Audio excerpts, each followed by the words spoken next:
প্রতিবাদী হয়ে উঠি এই বৃদ্ধাশ্রম কনসেপ্টের বিরুদ্ধে বা এই প্রক্রিয়ার বিরুদ্ধে, তখন আমার নিশ্চিত মনে হয় যে মাসুম যে শ্রেণীর প্রতিনিধিত্ব করে সেটি মধ্যবিত্ত শ্রেণী, এবং সংকটটা মধ্যবিত্ত শ্রেণীকে ঘিরে। কারণ উচ্চবিত্তের লাগামহীন সম্পদ এবং ধন সম্পদ এবং অর্থ, এমনকি দেশের শিকড় থেকে নিজেকে বিচ্ছিন্ন করে ফেলবার যে প্রবণতা, সেই প্রবণতার ফলে সমাজ কাঠামো, পরিবার কাঠামো তাদের হাতে অনেক আগেই তছনছ হয়ে যায়। তারা ঠিক এই বৃদ্ধাশ্রম বিষয়টি নিয়ে ভাবে না। যেটি আমি কথার ছলে বলছিলাম যে বৃদ্ধাশ্রম মানে একটি নির্ধারিত স্থান যেখানে গিয়ে বৃদ্ধরা থাকবেন, এরকম যদি বোঝেন তবে উচ্চবিত্তরা বৃদ্ধাশ্রম শুরু করেছে বহু আগে। গ্রামের বাড়িটিতে দারোয়ান পিয়ন রেখে মা বাবাকে সেখানে রেখে দেয়, মাঝে মাঝে ঘুরতে যায় সেখানে সে বিলাসিতা করবার জন্য, কিন্তু দৈনন্দিন মা বাবাকে দেখে রাখবার যে বিষয়টি সেটি করে না। আমি মঞ্চে আহ্বান জানাচ্ছি আমাদের বাংলাদেশ আবৃত্তি সমন্বয় পরিষদের সাধারণ সম্পাদক আহকামুল্লাহকে। মঞ্চে আসছেন আহকামুল্লাহ, সাধারণ সম্পাদক বাংলাদেশ আবৃত্তি সমন্বয় পরিষদ। ত্রিলোকের আবৃত্তি শিল্পী কর্মী বন্ধুদেরকে শুভেচ্ছা জানাই। দ্বিতীয় বছরে পদার্পণ করেছে এবং আয়োজনগুলো বিষয়ভিত্তিক করছে। সেই বিষয়ের ভিতরে আজকে এরকম একটি বিষয়টির সঙ্গে যুক্তি এবং আবেগ দুটোই জড়িত। আরিফ ভাই বলেছিলেন যে কুদ্দুস ভাই সমাজবিজ্ঞানের ছাত্র, উনি সমাজবিজ্ঞানের দৃষ্টিকোণ থেকে বলবেন, আমি অর্থনীতির ছাত্র, আমি অর্থনৈতিক দিক থেকে বলবো। উনি আসলে দুটোই বলে গেছেন এবং বলে চলেও গেছেন। তারপরেও শুধু এইটুকু বলতে চাই যে পশ্চিমা দেশ থেকে ওল্ড হোম কনসেপ্ট আমাদের এখানে এসে বৃদ্ধাশ্রম হয়েছে। পশ্চিমা দেশের ডে কেয়ার সেন্টারগুলো আমাদের এখানেও এখন গড়ে উঠেছে। কর্মজীবী নারীরা ডে কেয়ার সেন্টারে তাদের শিশুকে দিয়ে যে কর্ম করে যে উপার্জন করে, সেই উপার্জনটা তাদের পরিবারের অর্থনৈতিক সচ্ছলতাকে বাড়ায়, এবং যে উপার্জনটা করে সেই উপার্জন দিয়ে কিন্তু ওই কর্মজীবী নারী তার বাবা মাকেও দেখে। সুতরাং যদি আমরা এইভাবে দেখি যে ডে কেয়ার সেন্টারে যদি আমি আমার সন্তানকে রেখে যেতে পারি, তাহলে আমার বাবা মাকে আমি বাসায় রেখে টেক কেয়ার করতে পারবো না, তার চেয়ে বৃদ্ধাশ্রমে কিছু অর্থ ব্যয় করে ভালো রাখবার ব্যবস্থা করতে পারি। এইভাবে করেই আসলে বিষয়টি গড়ে উঠেছে।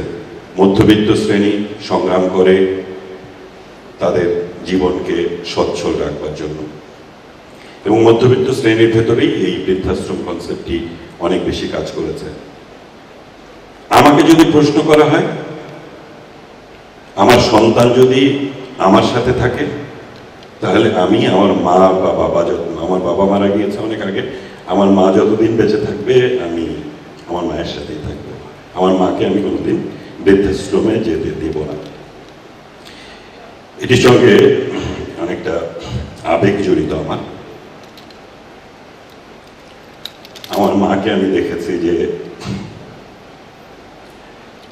কত কষ্ট করে তিনি আমাদের মানুষ করবার জন্য সংগ্রাম করেছেন। আমি যেতে দিব না আমার মাকে, কিন্তু বৃদ্ধাশ্রম যে কনসেপ্টটা গড়ে উঠেছে সমাজে, সেই বৃদ্ধাশ্রমে গিয়ে অনেক মানুষ, অনেকের মা, অনেকের বাবা সন্তানের সাথে থাকার চেয়ে বৃদ্ধাশ্রমে গিয়ে অনেক শান্তিতে আছে। সুতরাং সেই মানুষগুলোর জন্য বৃদ্ধাশ্রম থাকাটা প্রয়োজন। আমি চাইব আমরা সকলেই নিজের সাধ্য মতো মাকে, বাবাকে যতদিন তারা বেঁচে থাকবেন সাথেই রাখবেন, কিন্তু সাথে রেখে যদি কষ্ট দেন তার চেয়ে বৃদ্ধাশ্রমে পাঠিয়ে দিন, সেটা অনেক ভালো। আর কিছু বলতে পারবো না। আসলে এই বিষয়টার সঙ্গে আমার আবেগ অনেক বেশি জড়িত। অর্থনীতি, সমাজবিজ্ঞান, এগুলো সবকিছুই আমার কাছে অর্থহীন। আমার মা আমার জীবনের শেষ কথা। ভালো থাকবেন সবাই। আমি এই অনুষ্ঠানের কয়েকদিন আগে কুদ্দুস ভাইয়ের সঙ্গে কথা বলছিলাম যে আমরা প্রত্যেকেই কোনো না কোনো সময় আমাদের বাবা মার প্রতি কোনো একটি দায়িত্ব পালন করি না, এরকম ঘটনা ঘটে যায় ইচ্ছা থাকার পরেও। এই ভুলের কারণে আমরা কখনো ক্ষমাও চাই না। তো কুদ্দুস ভাই বলছিলেন, তুমি এই কথাটা বলে আমাকে তো ইমোশনাল করে ফেলো না, মানে আমি তোমার এই কথাটা শুনবো না, আমি ইমোশনাল হয়ে যাচ্ছি। যাই হোক, আমি মঞ্চে আমন্ত্রণ জানাচ্ছি সম্মিলিত সাংস্কৃতিক জোটের সিনিয়র সহ সভাপতি গোলাম কুদ্দুসকে। মঞ্চে আসছেন গোলাম কুদ্দুস। ত্রিলোকের বয়স 1 বছর অতিক্রান্ত হল, কিন্তু কেন যে তারা এই বৃদ্ধদেরকে নিয়ে ভাবতে শুরু করলো আমি জানি না। সামনে পুরো মিলনায়তনটি অন্ধকার, কারো চেহারা দেখা যাচ্ছে না। এই সংকটটি অনেক প্রবল। সেই ধরনের একটি বিষয়কে নিয়ে আজকে এখানে আলোচনা। যদিও আমাকে মাসুম বলেছিল যে মাকে নিয়ে একটি ঘটনার বর্ণনা, আমি সেইভাবেই মানসিক প্রস্তুতি ছিল, কিন্তু পুরো কনসেপ্ট নিয়ে বলতে হবে এই ধরনের ভাবনা ছিল না। তারপর আমি যেটুকু বুঝি এবং ইতিহাসের ছাত্র হিসেবে আমরা সবাই যেভাবে জানি যে আসলে আমাদের মানব সভ্যতার শুরুটা হয়েছিল কিন্তু মাতৃতান্ত্রিক পরিবার থেকে। চাচার 2 ছেলে, একজন সুইডেনে থাকে, একজন ফিনল্যান্ডে থাকে, 2 মেয়ে বাংলাদেশে। চাচা যখন শেষ জীবনে অসুস্থ, ওনার ঢাকার শুক্রবাদে নিজের অনেক বড় বাড়ি আছে, সম্পত্তির অভাব নেই, কিন্তু যখন ডাক্তার দেখানোর প্রশ্ন, কে গভীর রাতে প্রয়োজনে ডাক্তার ডাকবে, ওনার 2 ছেলের একজনও তো দেশে নেই।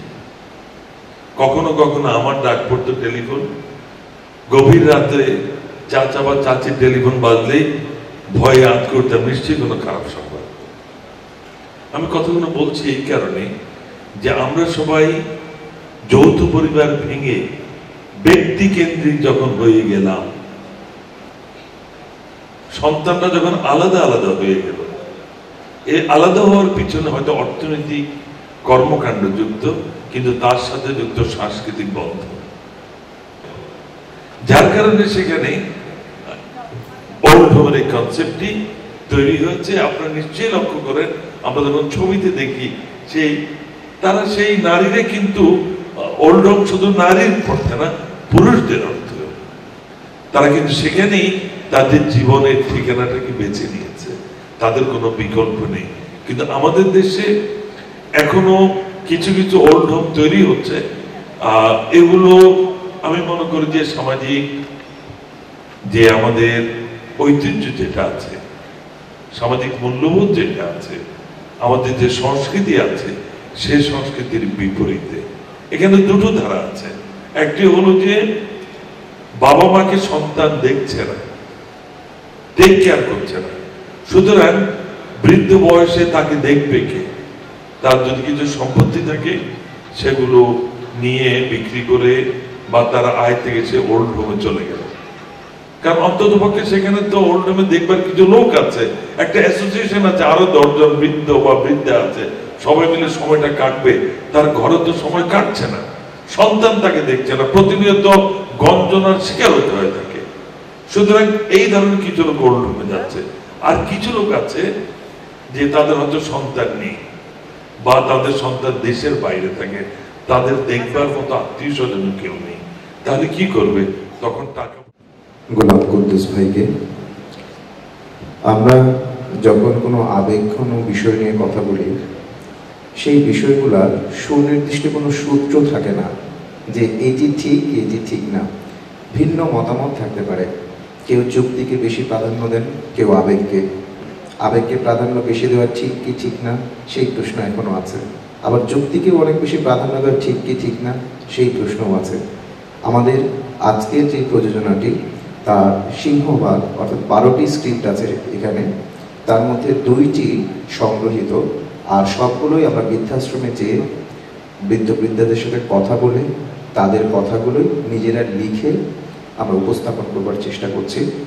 সেখানে একটি অভিজ্ঞতা হয়েছে, অনেক বৃদ্ধ বৃদ্ধা কাঁদছেন কিন্তু তার কাহিনীটি বলছেন না, কারণ যদি উনি বলেন তাহলে তার সন্তানটি, ছেলেটি বা মেয়েটি অসম্মানিত হবেন, সেজন্য তারা অপারগতা জানিয়েছেন, তাদের কাহিনীগুলো আর লেখা সম্ভব হয়নি।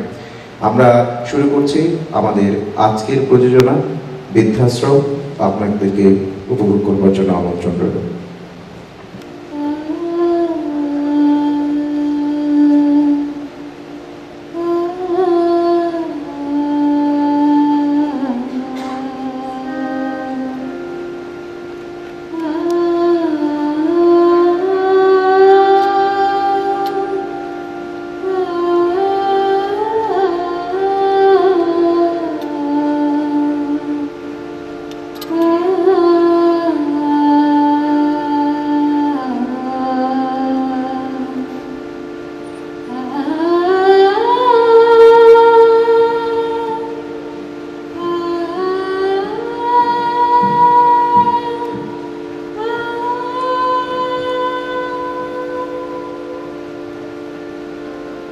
আজ বাবাকে বৃদ্ধাশ্রমে দিয়ে এলাম, মনটা খুব খারাপ লাগছে, আবার ভালো লাগছে এই ভেবে যে একটা কাজ ভালোভাবে সম্পন্ন করা গেল, সেই সঙ্গে শেষ হলো বাবার প্রতি দায়িত্বটাও।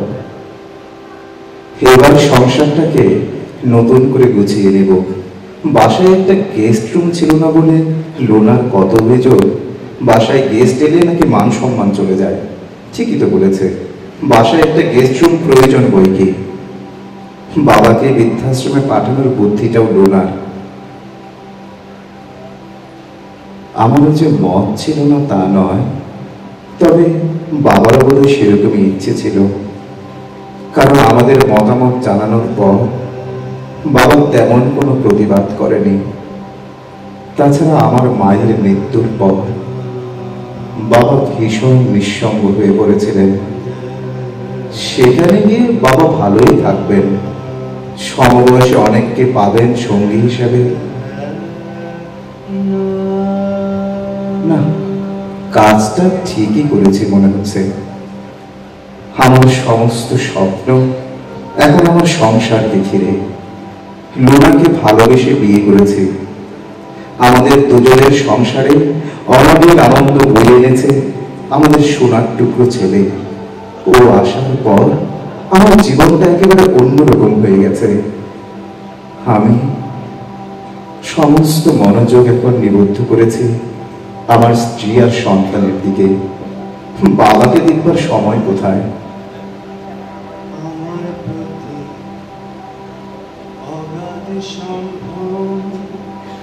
আমার বাবা বিষয় সম্পত্তি তেমন কিছু ছিল না, তবু আমাদের একটা ছোট্ট ছিমছাম নিরিবিলি একতলা একটা বাড়ি ছিল। ছোটবেলা থেকে সেখানে বড় হয়েছে বলে কিনা জানি না, সেই বাড়িটা আমার খুবই পছন্দের ছিল। কিন্তু লোনা আধুনিক মেয়ে, ওই বাড়িটা লোনার একদমই পছন্দ ছিল না।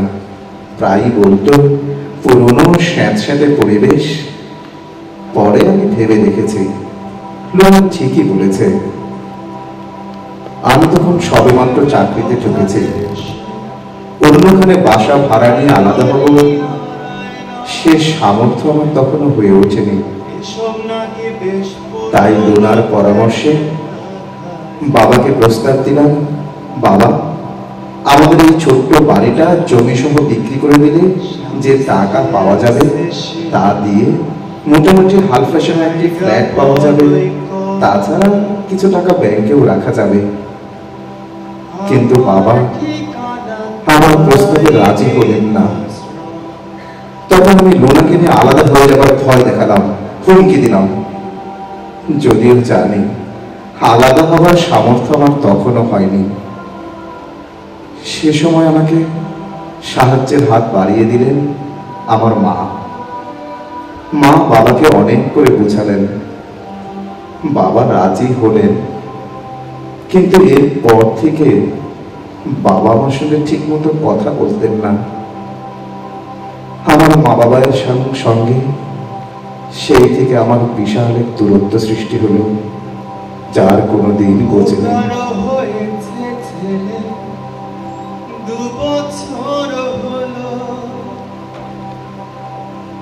আর তো মাত্র বছর প্রতিষ্ঠা করলো। নতুন ফ্ল্যাটটি বাবা আমার ছেলের নামে লিখে দিলেন। আমরা যেদিন নতুন ফ্ল্যাটে উঠলাম, সেদিন লুনার চোখে মুখে আনন্দের জন্য বাদ মানছিল না। লুনার হাসি মাখা মুখ দেখে আমারও খুব খুশি লাগছিল। আমাদের ছেলের বয়স 4 বছর। ওর একটা আলাদা ঘর হবে। আমার ছেলের ঘরটা লুনা খুব চমৎকার করে ছবির মতো সাজানো। তাছাড়া আমাদের ফ্ল্যাটের অন্যান্য ঘরগুলো লুনা খুব চমৎকার করে সাজানো। আমাদের বাড়িটা বিক্রির পর, ফ্ল্যাট কেনার পর যে টাকা ব্যাংকে রেখেছিলাম তার অনেকটাই খরচ হয়ে গেল ফ্ল্যাট সাজানোর কাজে। শুধু বদলালো না আমার বাবা মায়ের ঘরটি। সেই পুরনো খাম, খুলে ধরা চেয়ার, টেবিল, আলমারি, ঠিক সেই আগের ছোট্ট বাড়িটা, সেই ছোট্ট ঘরটির মতো। মা বললেন, থাকুক না, কিছু পুরনো স্মৃতি থাকুক না। আমি অবশ্য তেমন কিছু মনে করিনি মার কথা, কিন্তু লোনার মনে ক্ষেত ছিল অনেক। এসব নাকি বেশ পুরনো ফ্ল্যাটে রাখা যায় না। বেশ অনেক দিন হলো আমার মা এই পৃথিবী ছেড়ে চলে গেছে। আর আজ আমার বাবাকে দিয়ে এলাম বৃদ্ধাশ্রমে। জায়গা বড়ই কম, আমার ঠিকানা তাই বৃদ্ধাশ্রম। এতক্ষণ নিজের লেখা ডায়েরির চিঠি করছিলেন আবির চৌধুরী। তার চোখের কোণে জল। এখন তার বয়স 75। 5 বছর আগে লুনা তাকে ছেড়ে চলে গেছে না ফেরার দেশে। তার আদরের সন্তান আনন্দ চৌধুরী আজ সকালে তাকে রেখে গেলেন বৃদ্ধাশ্রমে। আমার ঠিকানা তাই বৃদ্ধাশ্রম।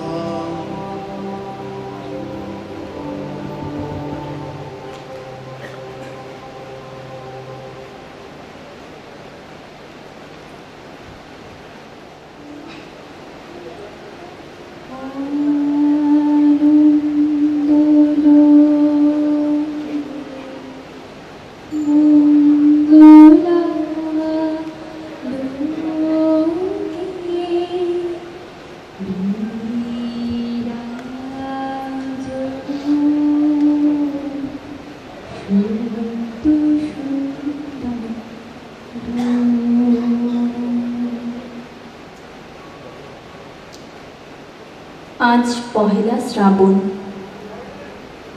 খোকন, আজ তোর জন্মদিন। ছোটবেলায় তোর মনে আছে আমাদের ভাঙা মেঝেতে মেজমাসির হাতে তৈরি আসনটা পেতে দিতাম, সামনে রাখতাম ঠাকুরের আসনের প্রদীপখানা। তুই বসতিস বাবু হয়ে চুপটি করে। তোকে আমরা একে একে ধান দুব্ব মাথায় দিয়ে আশীর্বাদ করতাম। বাবা বলতেন, বড় হও, মানুষ হও। তোর বাবার সেই বন্ধু ঘোষ কাকা, তিনি বলতেন বেঁচে মরতে থাকো। তুই জিজ্ঞেস করতিস, মা পড়তে মানে কি মা? আমি শুধু তোর মাথায় ধান দ্রব্যই দিতাম, বলতাম না কিছুই।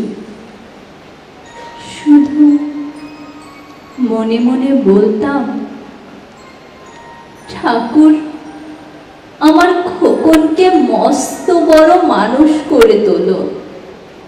আমার খোকন যেন সত্যি মানুষ হয়, ওর যেন কখনো কোনো বিপদ না হয় ঠাকুর। অভাবের সংসারে ওই একটা দিন পহেলা শ্রাবণ, কষ্টের পয়সায় একটু বাড়তি দুধ নিতাম, পায়েস রান্না করে দিতাম তোকে। তুই খুব ভালোবাসতিস পায়েস খেতে। তোর বাবা বাস স্ট্যান্ডের দোকান থেকে নিয়ে আসতেন তোর প্রিয় মিষ্টি ছানার গজা। সামান্য স্কুল মাস্টারিতে কি বা আয় হতো। ঘরে বসে ছাত্র পড়িয়ে আসতো কিছু। দাও দাও অভাবের আগুনে সে রসদ পুড়তে সময় লাগতো না। তোর বাবার জামা সেলাই করতাম আর বারবার বলতাম, আসছে মাসে একটা জামা বানিয়ে নিও। উনি হেসে উঠে বলতেন, বাদ দাও তো, খোকন বড় হচ্ছে, ওর জন্য ভাবছি দুধ রাখতে হবে আরো আধশের। দুধে শক্তি বাড়ে, বুদ্ধি বাড়ে।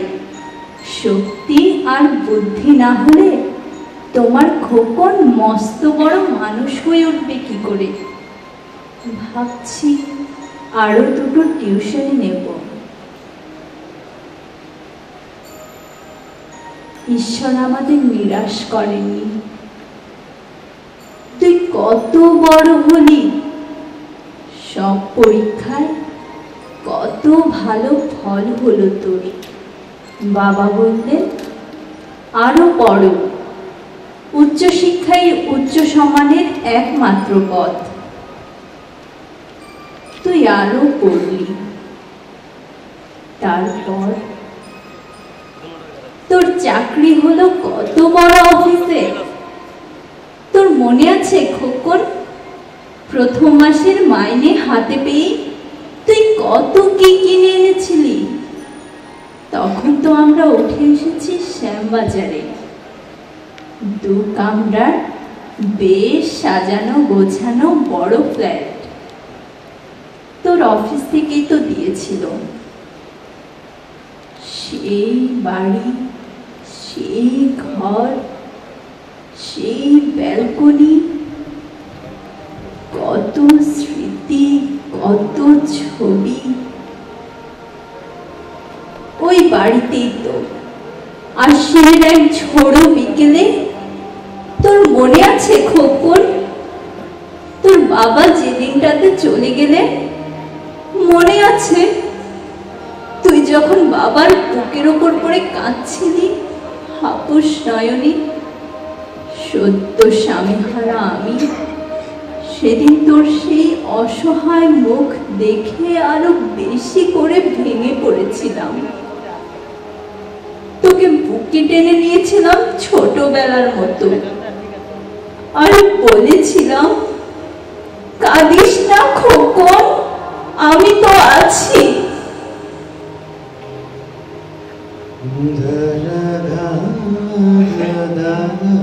আজ পহেলা শ্রাবণ। কলকাতা থেকে অনেক দূরে মফস্বলের এই বৃদ্ধাশ্রমে আমি একেবারে একা খোকন। তোকে খুব দেখতে ইচ্ছে করছে রে, তোকে, বৌমাকে আর ছোট্ট বিল্টুকে।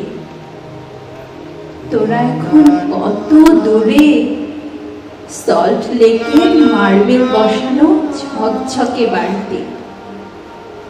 আজ তোর জন্মদিনে নিশ্চয়ই খুব বড় পার্টি হচ্ছে, তাই না রে খোকন? লোকজন, হইচই, খাওয়া দাওয়া, খুব ভালো, খুব ভালো। খোকন, আমার বড় মনে পড়ছে যাদবপুরের ভাঙা ঘরে রাত্রিরে তুই আমার পাশে শুয়ে মাঝে মধ্যে হঠাৎ খুব ভয় পেয়ে জড়িয়ে ধরতিস আমাকে।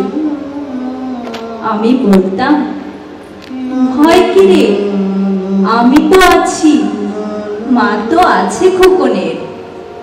যার মা থাকে তাকে কি ভূতে ধরে? তুই নিশ্চিন্ত হয়ে ঘুমিয়ে পড়তিস আমার বুক জুড়ে। তোর আধুনিক সংসারে এই পরিটার একটু ঠাঁই হলো না রে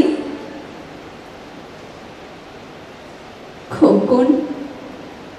তুই বোধহয় এখন আর পায়েস খাস না, তাই না রে? তুই জানিস না খোকন, আজ আমি সকালে পায়েস রান্না করেছি। হ্যাঁ, তোরই পাঠানো টাকায়। সারা দিন সেই পায়েসের বাটি সামনে নিয়ে বসে আছি রে এখানে, এই বৃদ্ধাশ্রমে আমার একলা ঘরে, আর কেউ নেই। তুই একবার আসবি খোকন, একবার, শুধু একবার।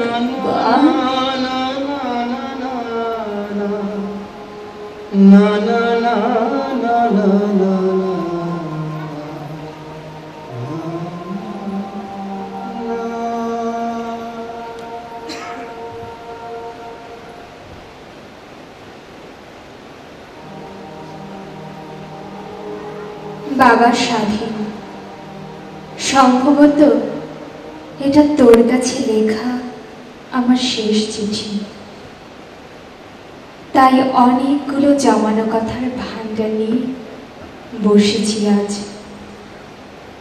আজ তোকে আমি সেই কথাগুলো জানাবো যা এতদিন গচ্ছিত মূল্যবান সম্পদ হিসেবে সঞ্চয় করে রেখেছিলাম বুকের ভেতর।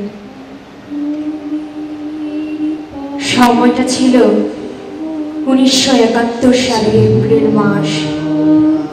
তোর বাবা যুদ্ধে যাবে।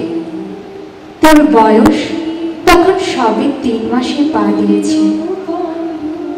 যাবার দিন তোর বাবা তোকে পুরো 5 মিনিট বুকে জড়িয়ে ধরেছিল। আমাকে বলে গেল, এই আমাদের সন্তান, আজ থেকে তোমার কাছে রেখে গেলাম। দেশ যেদিন স্বাধীন হবে সেদিন ওর নাম রাখবে স্বাধীন। যুদ্ধের ওই ভয়ঙ্কর সময়গুলোতে কখনো কচুরির ময়লার ডোবায়, কখনো বাঁশঝাড়ের জঙ্গলে, কখনো টিনের চালার নিচে লুকিয়ে আমি নিজেকে বাঁচিয়ে রেখেছিলাম শুধু তোকে বাঁচাবার জন্য।